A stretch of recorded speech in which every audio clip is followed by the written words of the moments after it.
Decision 80, Washington's primary, is brought to you in part by University Federal Savings and Loan, and by McDonald's, by Rainier Square, and by Fox's Gym Shop.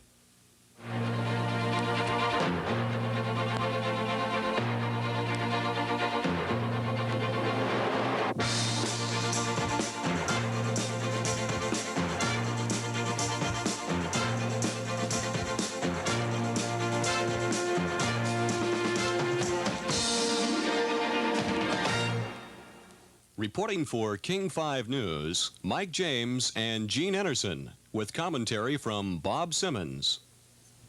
Good evening and welcome to our special election coverage running for at least an hour and a half throughout the evening tonight. We have a couple of very close races we've been watching for the last couple of hours. One of the most important is the U.S. Senate race, in which Warren Magnuson, the incumbent, is going to be challenged in November. It appears at this point by State Attorney General Slade Gorton. We talked to Senator Magnuson a couple of moments ago. He said he'd be back home the 5th or 6th of October.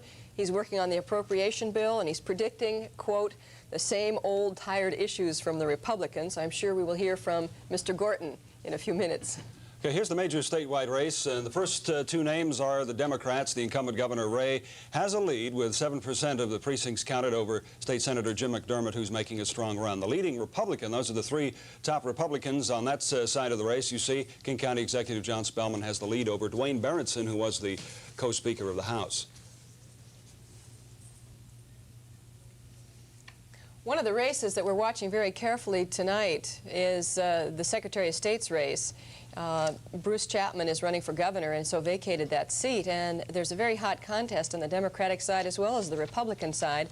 Dotsauer, the Clark County auditor, taking the lead in the Democratic side, and Ralph Monroe on the Republican side making a very strong showing. Now here's the race we're watching closely, because in many ways this campaign is being played in the federal courthouse in Seattle. John Bagnariol is one of the defendants in the so-called scam case, and at the moment he is trailing. Those are all three Democrats. This is for the Democratic nomination, and the two party workers, Don Gann and Banks, are ahead at this time, ahead of Bagnariol. Another one of the defendants in that racketeering trial is a Senate Majority Leader, Gordon Walgren, who is from the Kitsap area, represents the Senate seat number 23. We do not have any numbers in that race yet, but he is running against Francis Haddon Morgan, who came in at the very last moment. If he makes it past Morgan, is expected to have a tough race against Ellen Craswell. There are 8 statewide offices up today, at least the primary part of this, they're up today. This is the lieutenant governor on the Republican side. They'll run against John Cherberg, who has been the incumbent for some time now, and he has a wide lead over the one challenger on the Democratic side, Chet Hawley. Another one of the statewide races is featuring the incumbent Frank Brulette. Not expected to have a very strong challenge from any of these other candidates in the race. The state funding of schools is one of the big issues in this, and here again he took on the governor in that issue. Ron Dotsauer, who is the Clark County auditor, has the lead on the Democratic side here. This will be the Democratic challenger in the position that is open now, because Bruce Chapman, the Secretary of State, is of course running for governor. Ron Dotsauer has a lead there. And on the Republican side, Ralph Monroe, Bainbridge Island, a former aide in the Dan Evans administration, has a lead over State Senator Kent Pullen. Quite a substantial lead. 3% though is all we've had counted. Pretty generally agree there are a number of strong candidates in the State Attorney General's race. That's the seat vacated by Slade Gorton. John Rossellini, son of the former governor, expected to and appearing to make a very strong showing on the Democratic side. Ken Eikenberry, the former state Republican chairman, really had token opposition from Fred Call, who said he was running because he was getting old and this might be his last shot at it. And we might mention there's an independent in that race too, John Miller, who must only get 1% to stay on the ballot in November. The incumbent insurance commissioner is the Republican Richard Marquardt. He is not being challenged in the primary, so he will be in the November final. These are the Democrats. Joe Davis has the lead. He may be the likely Democratic nominee. Joe Davis, for 18 years, the head of the State Labor Council.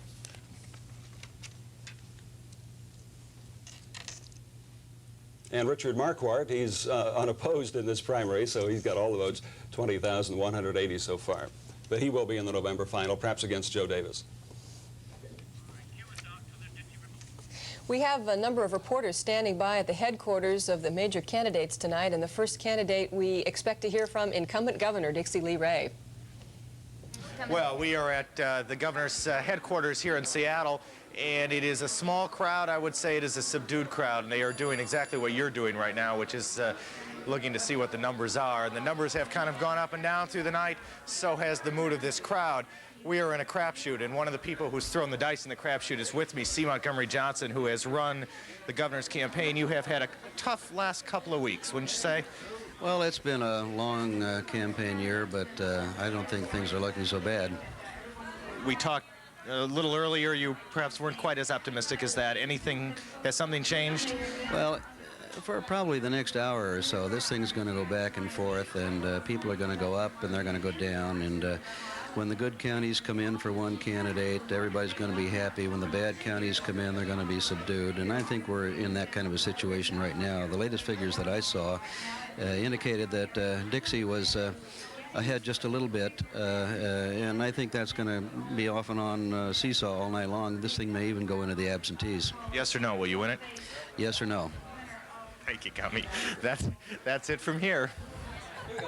Okay, the man who is doing so well on the Democratic side in this governor's race, challenging the governor, is State Senator Jim McDermott of Seattle, and we're going down to McDermott headquarters in Seattle to see what is happening down there now.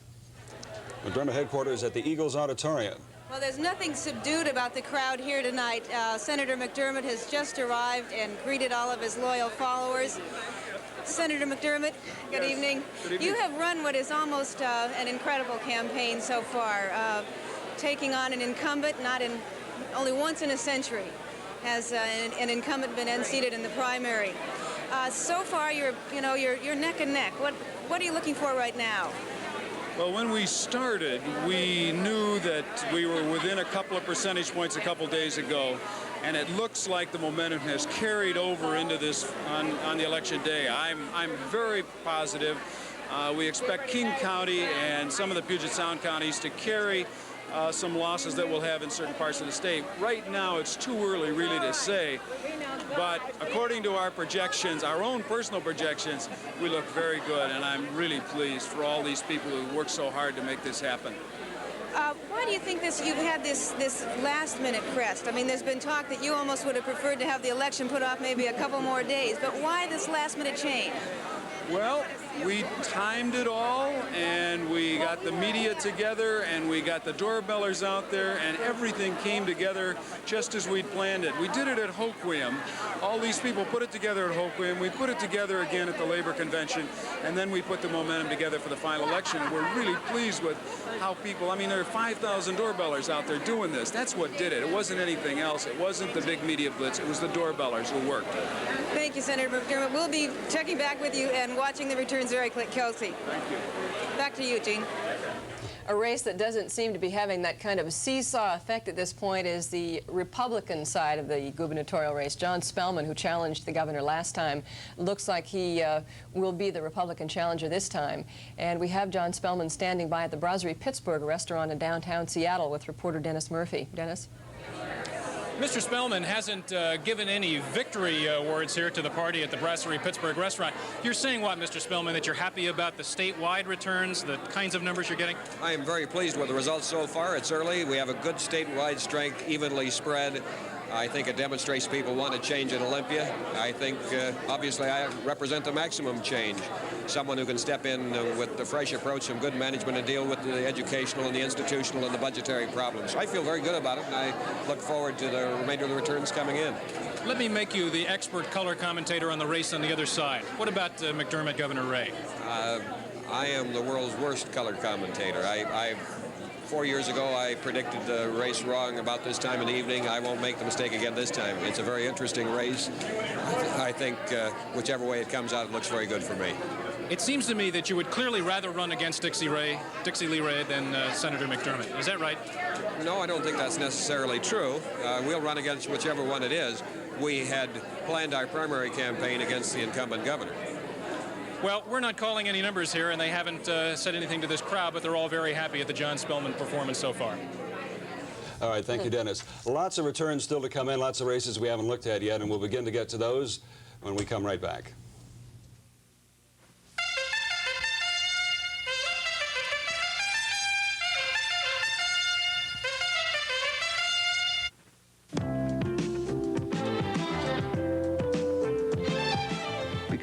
good team takes a lot of patience and perseverance.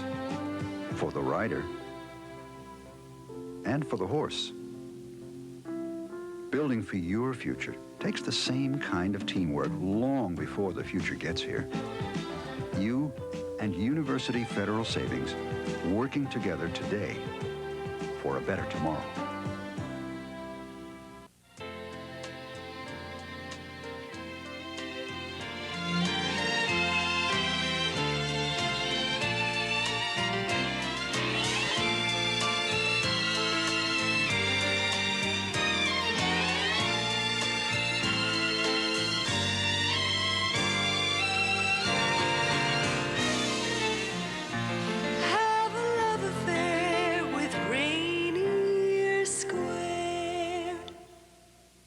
Let's take a look at the results we have so far in the congressional races. As you know, all 7 seats in the Washington state delegation to Congress are up this time.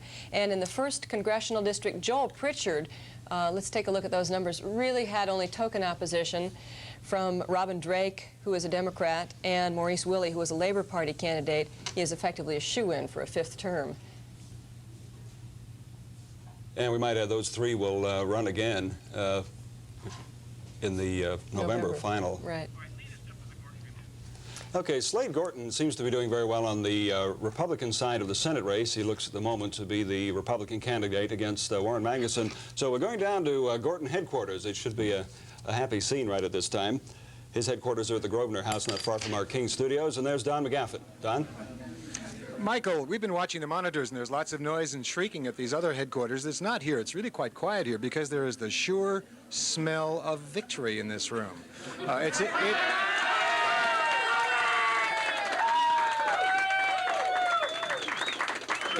It is as if no one doubts what's going to happen.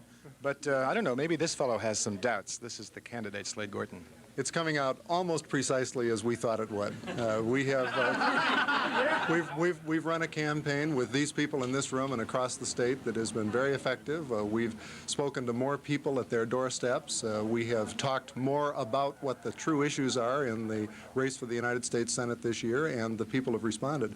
As a matter of fact, I think they've responded better than we expected vis-a-vis Magnuson's vote itself. We're several weeks ahead of the point that we had hoped to reach by primary night.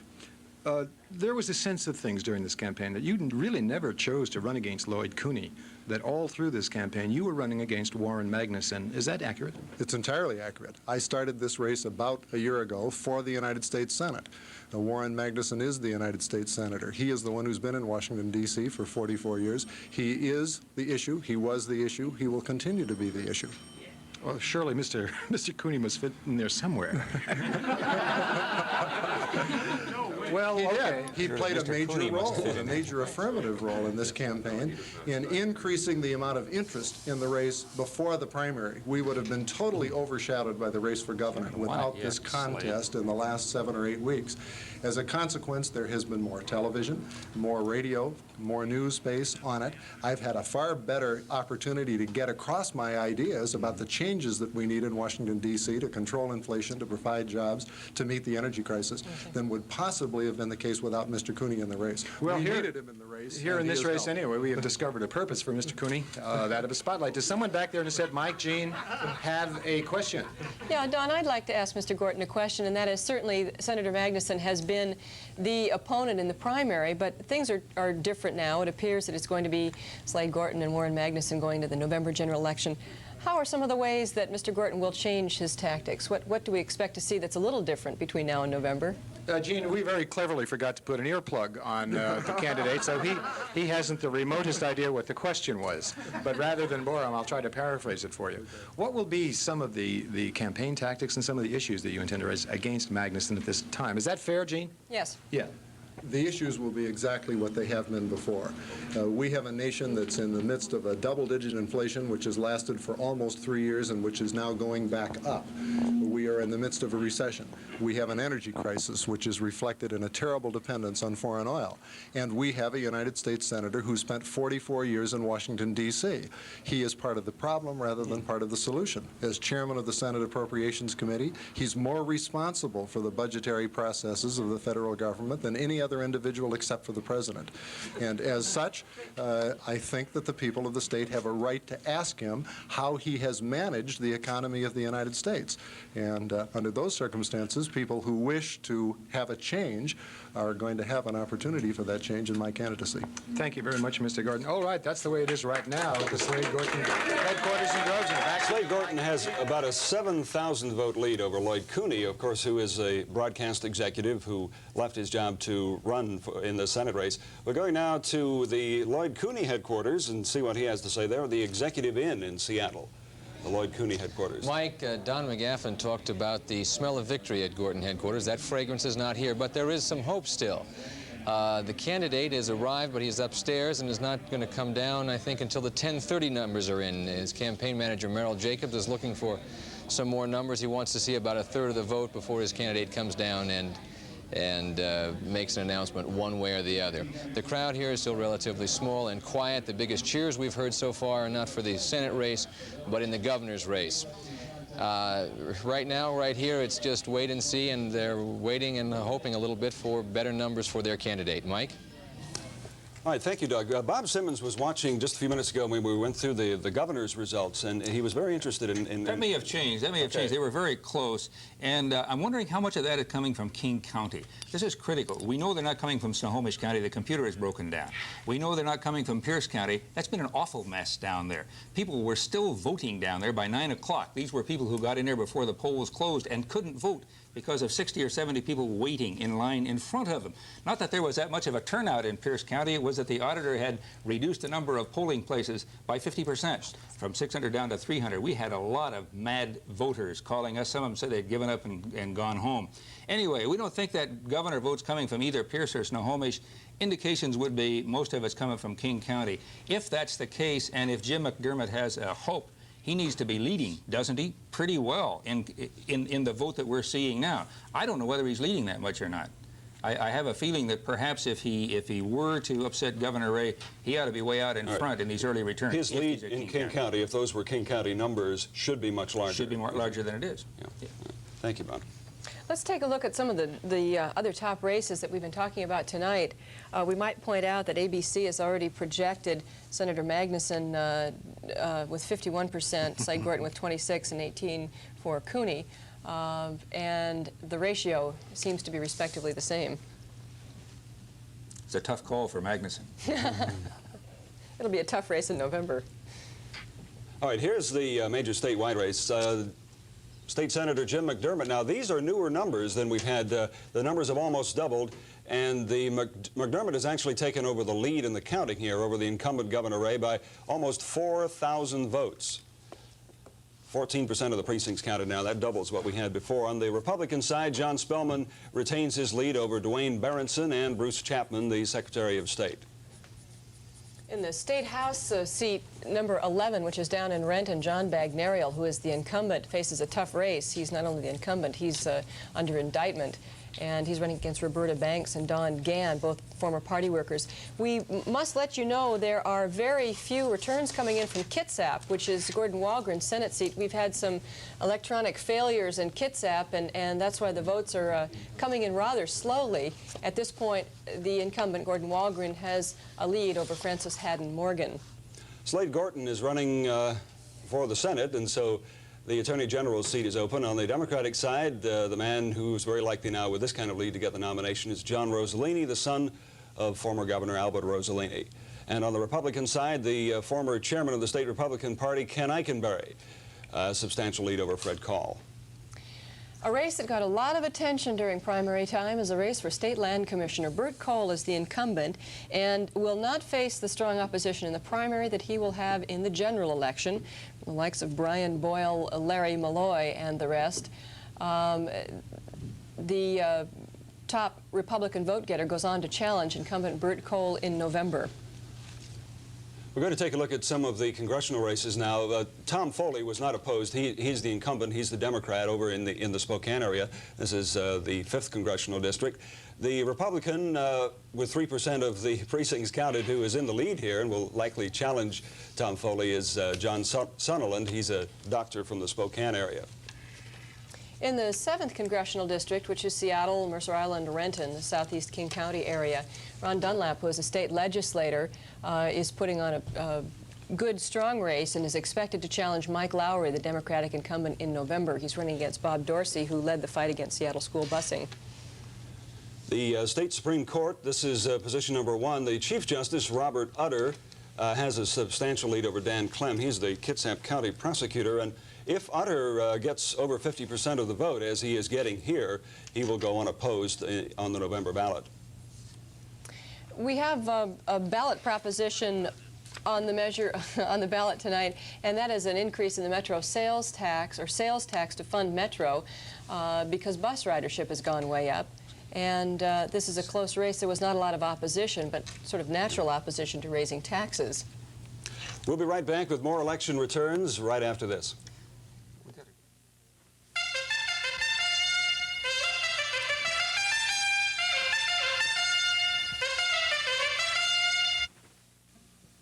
When the Olympic Hotel closes its doors forever on September 30th, Fox's Olympic Hotel Gem Shop closes too.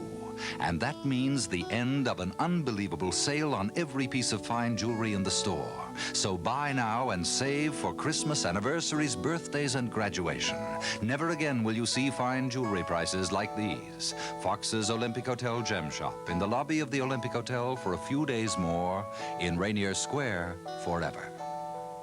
For those who savor the flavor of butter, but are calorie savers, now there's new Savor, the cooking spray that makes food look and taste like you cooked with butter. But compared to butter and margarine, Savor saves you half the calories per serving.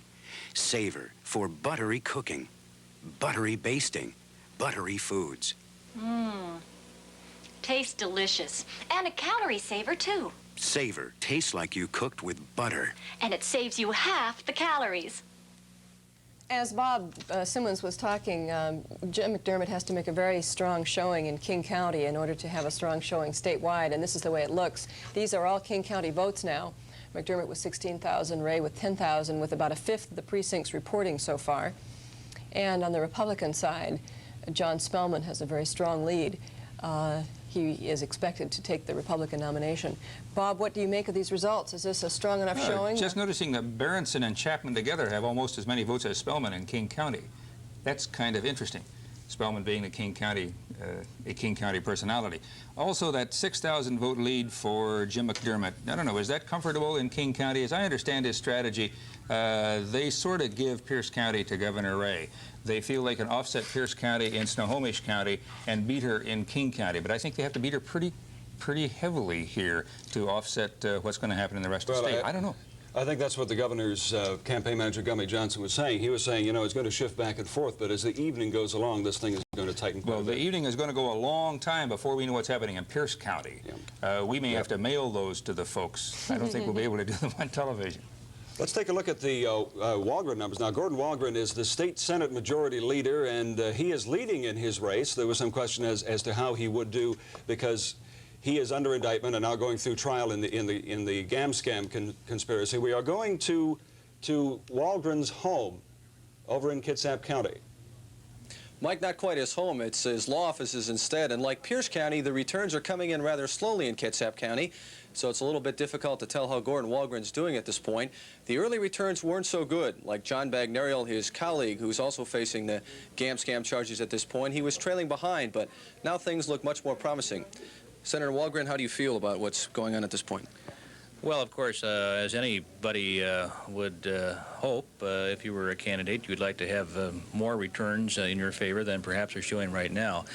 These returns appear to be coming from the north end, quite likely the Bainbridge Island area, which, depending upon the year, either supports me or doesn't support me. I think that as we get into Kitsap County itself, that is in the central Kitsap and Bremerton area, that we'll pick up. Naturally, I'm pleased to be ahead of my primary opponent at this time, but if the returns continued as they are right now, it would mean that we would have a very tough fight coming up in the November elections. How do you read the governor's race at this point? You've seen a lot of different returns coming in. What's it look like from Kitsap County? Well, I've been predicting that Kitsap County is going to go for Jim McDermott, and as far as I can tell right at the moment, that's exactly what's happening. And of course, I'm very pleased, and I think most of the people that are certainly here at this gathering tonight are pleased that Jim McDermott is doing as well as he is. Good. Thank you very much. The early returns in from Kitsap County. Senator Gordon Walgren slightly ahead of his opponent, but it's still much too early to tell. Mike? All right, thank you, Scott. Bob Simmons, our news analyst, has a comment he'd like to make about... I was just going to talk about Frances Haddon Morgan for just a minute. 70 years old, very, very angry lady. She's mad at Gordon Walgren. She's mad at the whole political system, and she had been in and out of politics several times, said she had no idea in the world of ever running again. She looked at the ballot and didn't see anybody's name on it but Walgren's, and so she filed. And she's been working very hard. 70. One of the other races we're watching for the same reasons, also under indictment, is John Bagnariol, 7 terms in the House. And at this point, right there in the pack with Don Banks, who's a United Airlines baggage clerk, and Don Gann, that is, and Roberta Banks, who's a district Democratic leader, counselor for the disabled. One of them goes on to face Michael Patrick in the finals. All right, we're looking again at our statewide figures in the governor's race. On the Democratic side, there's the lead that we had just a few minutes ago. State Senator Jim McDermott does have the lead over incumbent Governor Ray. If this were to continue, if that holds up, it'll be the first time an incumbent governor has not won a primary since about 1908. On the Republican side, King County Executive John Spellman retains that lead, about 3,000 votes over Dwayne Berenson. In the lieutenant governor's race on the Republican side, William Treadwell, who was an attorney, 41 years old, is expected to be the challenger of John Scherberg, the Democratic incumbent in the race. He's held the office of lieutenant governor since 1957. There we see Scherberg piling up quite a lead. And here's the statewide race for superintendent of public instruction, the superintendent of the public schools. Frank Burlett, who's been in politics since about 1956, has a substantial lead here. He will probably get over 50% of the vote, and if he does, he'll be on that November ballot unopposed.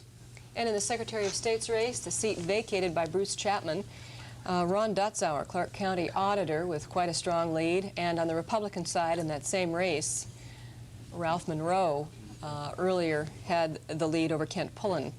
The Attorney General, this is the job abandoned by Slade Gorton so he could run in the senator's race. John Rossellini, the son of a former governor, Albert Rossellini, has a strong lead on the Democratic side. The Republican side, Ken Eikenberry, the former chairman of the state Republican Party, retains his strong lead over Fred Call. In the Lands Commissioner race, Britt Cole, who is the incumbent since 1956, expected to get the Democratic nomination.